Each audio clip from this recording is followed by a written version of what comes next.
Now I do have to mention Kafka. Totalitarianism is a cliche. Dictatorship is based on cliched thinking, on very tried and tested uniform stuff. They don't mind that they're boring. They don't mind that they're obvious. Their point is made. And I thought, now you're going to make me do it. Well, multiply that by as much as you can, and you have the following surmise. I went to North Korea, finally got in. Took me a long time, had to go under a second identity, had to pay a huge bribe. I was there, I got there. And I thought, I know what I'm not going to say about North Korea. I'm not going to say it. That school children are marched to school carrying pictures of the dear leader and the great leader. The loudspeakers speak of nothing but the great leader and the dear leader. At workplaces, there are sessions set apart every day for cries of hatred against the United States and the West and South Korea. I'm still not going to do it. They won't make me say 1984. They just won't make me do it. But eventually they make you do it. You have to, your mind just adjusts to it. The North Korean state was founded in 1950, 51. That's the year 1984 was published for the first time.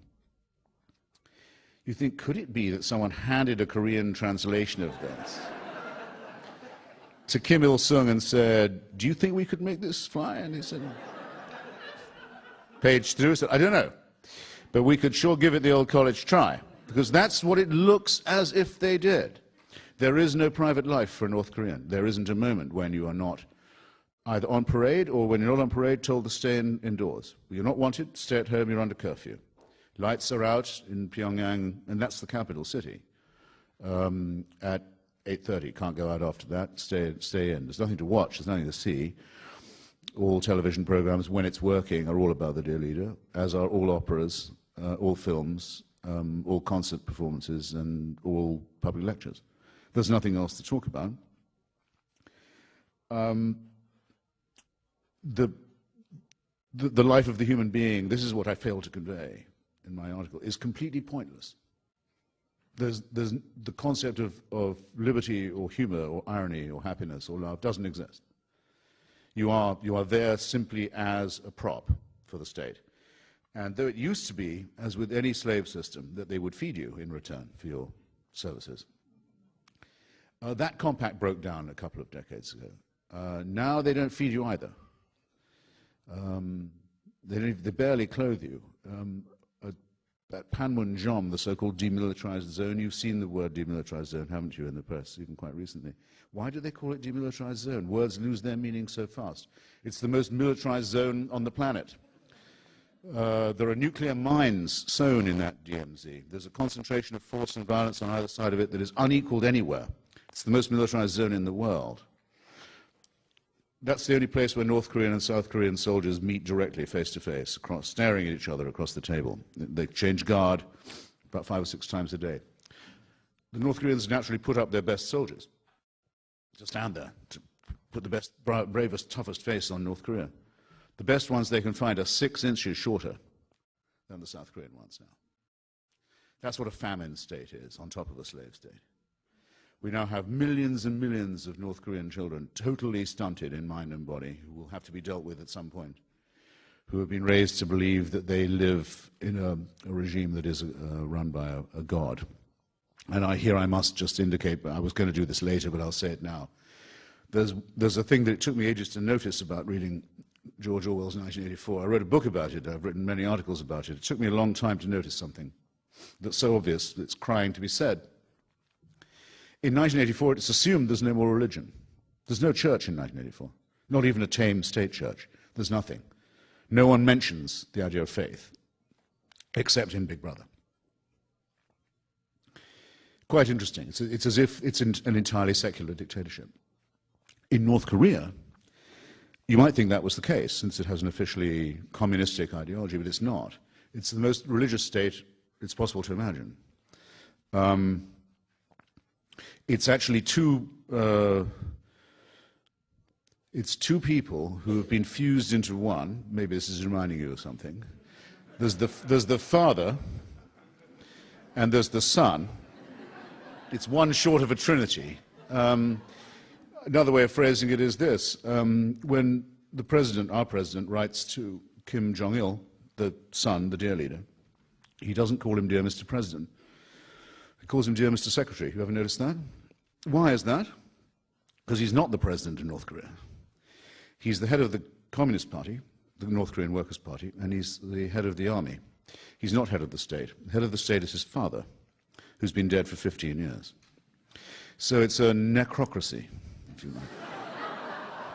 Or a mausolocracy, or a thanatocracy, in which the one has been fused into being with the other, and where both of them are said to have had miraculous births, attended by miraculous phenomena, such as, for example, birds singing in Korean when they were born.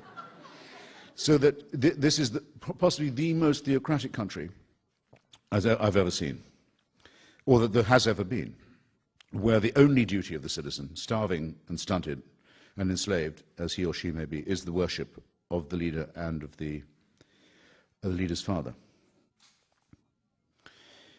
I'm not quite sure how far I've trespassed on my time, and maybe someone would give me a wave. You have another 2 hours. You're so good. Well, I should say a few words about Iran, which is the one I've visited most recently, and which is maybe the one that's nearest the front of our minds.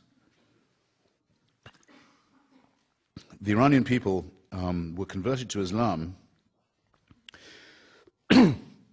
not very much longer after the conquest of the Arab world by Islam, but they refused to adopt the Arabic language, and it's a great point of pride to them that Persian culture and the Persian language and Persian literature survived the conversion to Islam, and the conversion to Islam also was, for most of them, not the Sunni majority form, but the Shia one. So there's a great discrepancy between Iranian society and many other of what we think of as Arab Muslim states and systems.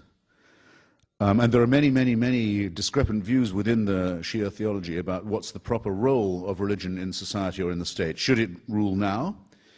Should it claim to govern people in the here and now? Or should it wait until the Messiah, the 12th Imam, comes back, and would it only be then appropriate for religious rule to bring about a world of universal justice and vindication?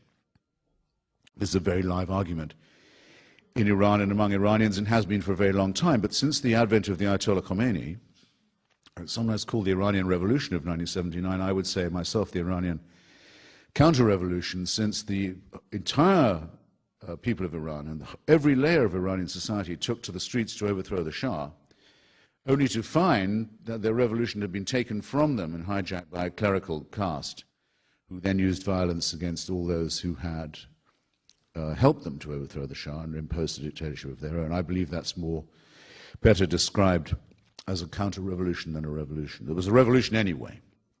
But ideologically, the version of totalitarianism I'm talking about here has a religious name. Unlike Iraqi Baathism or Kim Il-sungism, it has a directly mainstream religious name. It's called the Velayat-i Faqih, the guardianship of the jurist or the cleric. Originally invented to say that orphans, children, mad people, lost people were to be looked after as wards of the state. Khomeini decided that this velayat should be extended to everybody. Everyone in Iran is now considered to be a child, with a paternal authority vested in the Guardian Council and the Supreme Leader. And